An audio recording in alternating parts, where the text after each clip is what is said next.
Robinson La Corregistras. Yaklaşık fiyatları her yerde aynı. Yani 150 liraya falan oda, kahvaltı, yemek bulabiliyorsunuz. Böyle evi çevirmişler oda oda. Şöyle tuvaletler, duşlar yapmışlar. Her şey iyi yani. Şurası da dünkü manzaramız. Dördüncü günün sabahından günaydın. Dün gece La Corre'de kaldık. Yürüyüşe La Corre'den başlıyoruz. 11 kilometre, 4 saatlik bir yolumuz var.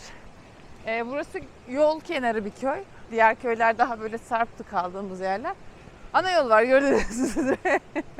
Hemen üst tarafı da 1 kilometre, 2 kilometre üstü de İprali. İprali, Orada normalde. daha küçük yer Evet. kalmamış. Birkaç tane yer var. Evet, Buraya orada kalınacak yer sayısı da az. O yüzden biz bir alt köye indik. Zaten bu da patikanın üzerindeki bir köy.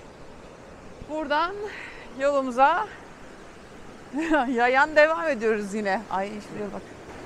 Her yerin nehri var. Evet, acayip her yer su dolu ya. Şöyle çevirsene. Burası. Köyde böyle bir köy.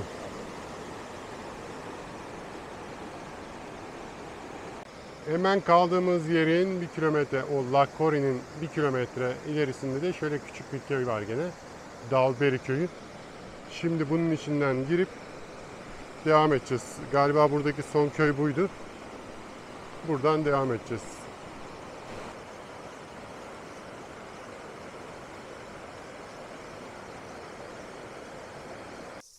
Yaklaşık 1 saat 15 dakikadır yürüyoruz. İlk noktaya geldik. Uşkuli'ye 8,8 kilometre kalmış. Rakamımız 1950, yaklaşık 150 metre falan yükselmişizdir. Burada yani bunlar için çekmedim aslında. Bakın suyu kaynağından içenler de buraya gelmiş. Böyle buraya gelenler böyle etiketlerini yapıştırmışlar. Demek ki bizim Türk bir grup gelip suyu kaynağından içip gitmiş.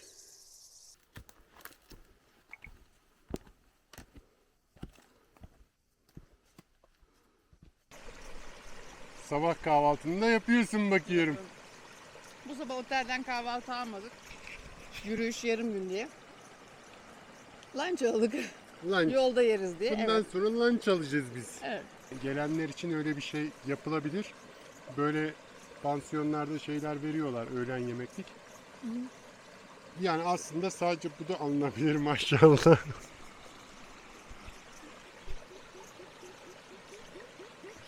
Yani domatesler bol sulu. Çok güzel. Böyle yani. Evet. Kahvaltımız da böyle oluyor. Lunch'da zaten kahvaltı koyuyor. Yumurta, domates, salatalık, işte meyve, elma ya da erik. Başka ne vardı? Ha, böyle kek gibi bir şey koymuşlar. Tatlı bir şey koyuyorlar yani. Bir de ekmek koyuyorlar. Evet. İyi oluyor.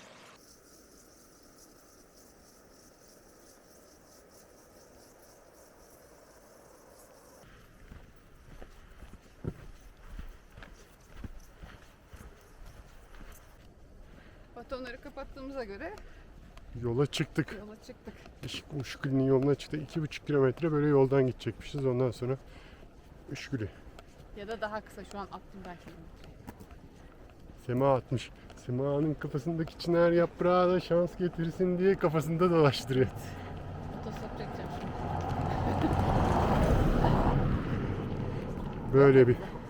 Böyle bir yoldan da gidiyoruz. Şöyle aşağıda bakalım.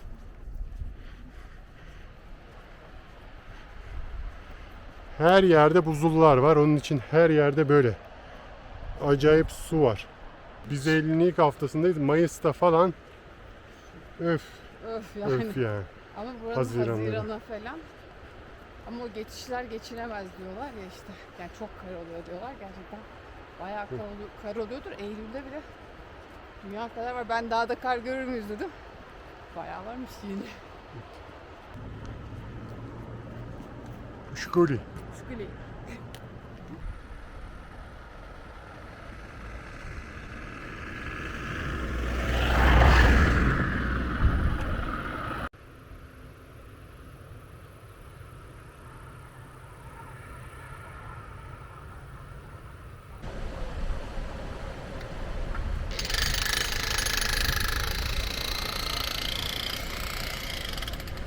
Arkamızda çok güzel bir Uşgili manzarası var. Manzarayı çektiğimiz yer çok güzel ama bir de arkasını çek, arkası çok fena. Çalışma var burada. Ama bu taraf güzel. Bu taraf iyi. O taraf iyi aynen. Bu taraf güzel. Yürüyüşümüzü herhalde sonlandırdık. Evet. Bakalım şimdi minibüs arayacağız. Şimdi bir ama. minibüs arayacağız aynen. Şuradaki Sonra kilise de onun karşı dağlarını çekiyorlar ama biz şimdi neyse, Bakacağız. uzatmayayım. Bakacağız aynen. Rotamız bitti. Uşkuli'den Mesleğe doğru dönüyoruz. Kişi başı 40 lira ödüyoruz. Özel bir araç. 5 kişiyle kalkıyor.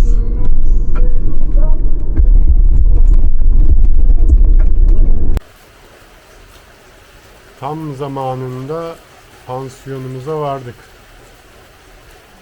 Valla yoksa yağışta kalıyorduk. Böyle hızlı bir şekilde geldik. İyi oldu. Ne düşünüyorsun? Sence de iyi oldu mu? Bence de tam zamanında geldik. Bu ilk kaldığımız otel. Normalde üst katta kalmıştık. Yer yok diye şimdi alt katında kaldık. Ama burası da gayet güzel. Zamanlamamız mükemmel. Uşgili'den Mesleğe dönüş bu arada. 40 değil, 50 euro. Evet, yanlış anladım. Yani. Benim ucuza çok, beynim çok ucuza gidiyor. Çok ucuza gidiyor 50 gerçekten. lira gidiyor. Evet, 50 lira. Ama bir saatte falan geliyor maşallah, şoförler hızlı böyle. Evet. Neyse buraya da geldik böylelikle Ve Şöyle- yürüyüşü sonlandırdık. sonlandırdık ama sonunda şöyle ufak genel bilgilendirme yapalım akşama. Tamam. Öyle bir şey olsun, onu da koyalım akşama. Tiflis'e gitmek üzere geldik. Sabah 8'de bilet almıştık 2 kişi 50 liraya. Yani pardon 1 kişi 50 liraya. Sabah 7.30'da burada olun dediler. Bize neden 7.30 olduğunu anlamadık çünkü bilet saati 8 yazıyor. Buraya bütün minibüsleri dizmişler.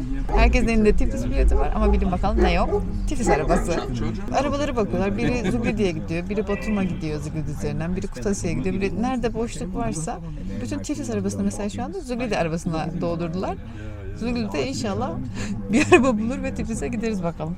Şimdi biraz önce 2 kişiyi Batum arabasına koymuşlardı. Zügdüdü'den Tiflis'e yani hepsi Zügdüdü üzerinden gidiyor.